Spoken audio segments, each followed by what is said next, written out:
Welcome back to The Line. And our final topic this week, a recent grand jury report revealed widespread sexual abuse of children by Catholic priests in Pennsylvania. Local news reports that at least a dozen of those priests accused of molesting children were sent to the servants of the Paraclete Center in Jemez Springs for so-called treatment, and then moved by higher-ups to assignments throughout the country at parishes unaware of their alleged crimes.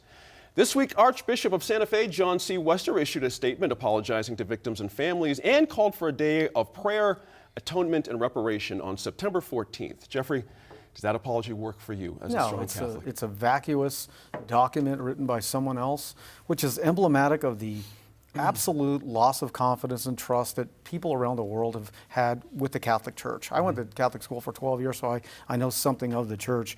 What really bothers me is you have institutional, systemic cover-up happening all the time. Right. It's ubiquitous throughout not just this country, but the world. Right. We had, 1,000 victims that we're aware of in Pennsylvania?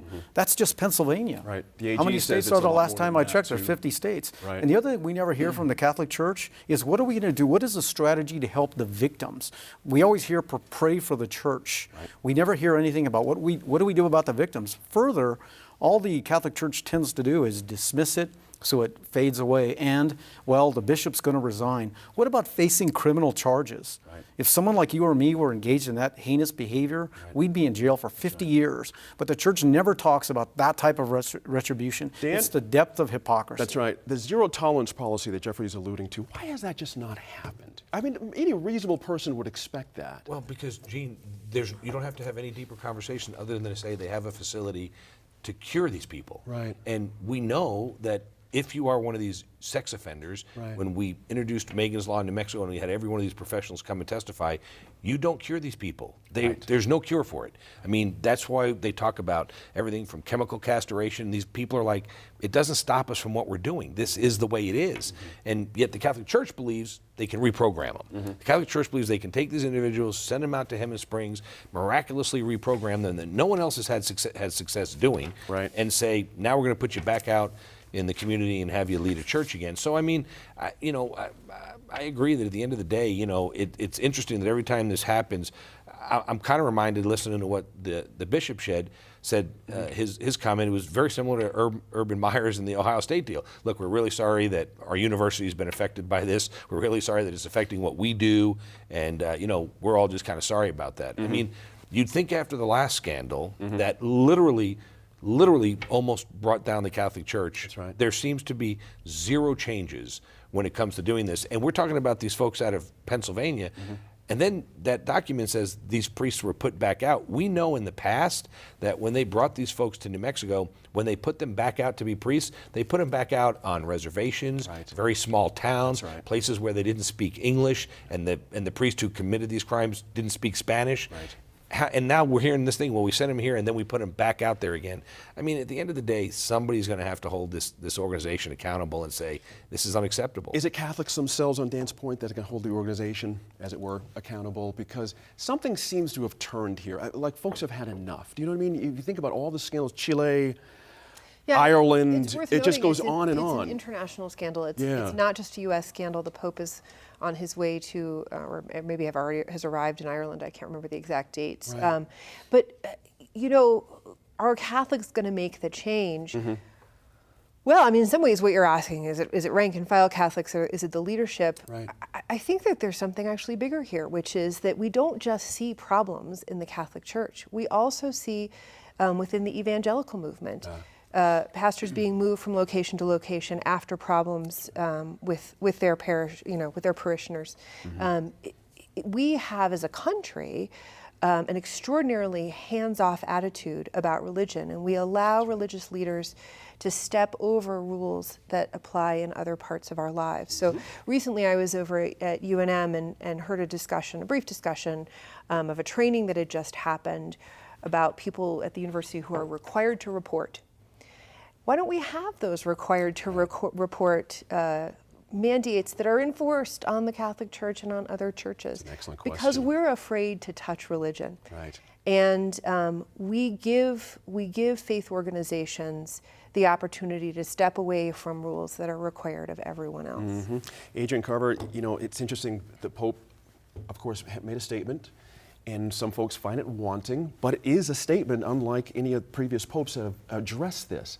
Is this enough to get the wheels turning? Was the Pope strong enough in your view here? Yeah, I don't think so. I mean, I'm not Catholic. I come from 9 generations of New Mexicans that are Catholic, but what comes to mind for me is that, sexual assault and abuse is rampant in Western culture, and I agree with Jeffrey. I want to know what's happening to support the survivors, what's going on. Right. A statement is not enough to repair the harm and the breach of trust that has been made by this church. So I think going forward, the church is really going to have to internally and fundamentally realign their priorities, and what they do from here beyond a statement is going to be a reflection of those priorities. And I think in the coming months and years, it's going to become increasingly clear that if the church is committed to justice and their values, then their actions are going to have to show it. Well, they're not. We know they're not, right? Because what are they going to do for this for the victims? We know they're going to do for the victims. They're going to write them a check, and they got more money than Carter has liver pills. So they don't have to impose any changes because they print money at the Vatican. They got money that they couldn't spend in 10 lifetimes, and so there's no reason to get involved in this. They just keep going until they get caught, and when they get caught, they write a check, they say they're sorry, and they go right about business again. Jeffrey, speaking about checks, there's an interesting idea that folks can vote with their wallets on this. Catholics yes. can say, I'm just not giving anymore if this is going to keep going. Right. I was reading an article about that recently. But by the way, there was another sobering article in the New York Times, I think, about nuns that have been abused for years, for hundreds of years. That's another population that's been, basically not recognized. Wow. But to your point, the way we can, well, I'm no longer a Catholic, but the way Catholic folks can initiate change is by not providing monies to the church and demanding, by the way, what I remember the Catholic Church, it's really the bishops that are the implementers. Right. It's not the cardinals, it's not the Pope. The Pope's so far removed from the actual implementation of policy that we actually have to demand change from the implementers themselves, and those are the bishops. Would it mean something to you if if the Pope came to the United States to talk about this the way he went to Chile?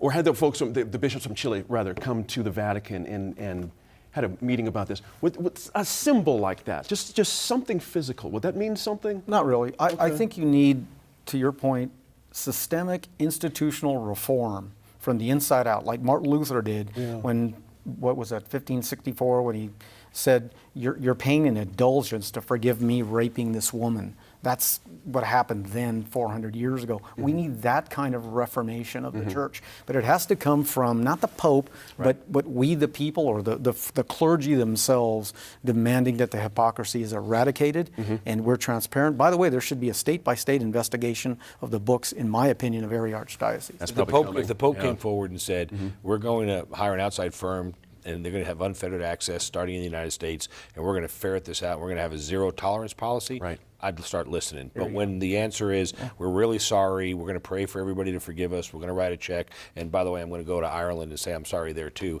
Right. I just believe it's noise. Interesting point there. There's a Facebook meme, Sophie, out there that says, look, can we not ignore the obvious here? Maybe we had more women in position of power inside the Catholic Church. I've seen that, yes. You know what I mean? Yes, and It's a that's- fundamental point. It's not You so don't see much the problem where with the they seem nuns, to do be you? going. You don't see Well, it. I mean, there has been a discussion as well right now about the fact that women are also not perfect, but we know that women are less likely to Right. be sexual predators than men are, just historically. And so, yeah, I mean, I think there's a lot going on with the Catholic Church that is a throwback. Isn't this the definition of Catholicism? It is a Right. throwback to a very different time. Right. The Pope and the talks about modernizing the church. He talks about moving away from a clergy focused. This is about protecting the clergy Right. and moving toward a mission focused and a congregation focused. A focus on the faithful, I think, is what they say.